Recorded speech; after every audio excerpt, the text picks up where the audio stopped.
ஒரு காலத்தில் ஆறுகள், ஏரிகள், பசுமையான வயல்கள் நிறைந்த செழிப்பான நாட்டை ஒரு நல்ல மன்னன் ஆட்சி செய்து வந்தான்.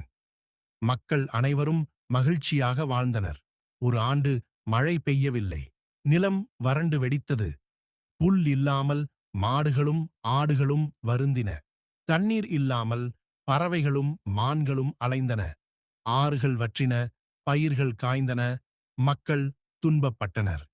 ஒரு தாய் தனது தாகத்தால் அழும் குழந்தையை சமாதானப்படுத்த முடியாமல் தவித்தாள். இதையெல்லாம் கண்ட மன்னன் நாட்டின் செழிப்பு முழுவதும் மழையையே சார்ந்துள்ளது என்பதை உணர்ந்தான். அவன் இறைவனை வேண்டி மரங்களை நடவும் இயற்கையை பாதுகாக்கவும் மக்களிடம் கூறினான். சில நாட்களில் கருமேகங்கள் சூழ்ந்து பெருமழை பெய்தது. ஆறுகள் மீண்டும் நிரம்பின. வயல்கள் பசுமையாகின. மலர்கள் பூத்தன. மாடுகள், ஆடுகள், பறவைகள், மான்கள் மகிழ்ச்சியடைந்தன. மக்கள் அனைவரும் கொண்டாடினர். அப்போது மன்னன், நெடுங்கடலும் தன் நீர்மை குன்றும் தடிந்தெழிலி தான் நல்கா தாகிவிடின் என்ற திருவள்ளுவரின் அறிவுரையின் உண்மையை உணர்ந்தான். நீதி.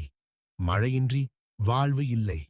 உலகின் அனைத்து உயிர்களும் மழையைச் சார்ந்தே வாழ்கின்றன.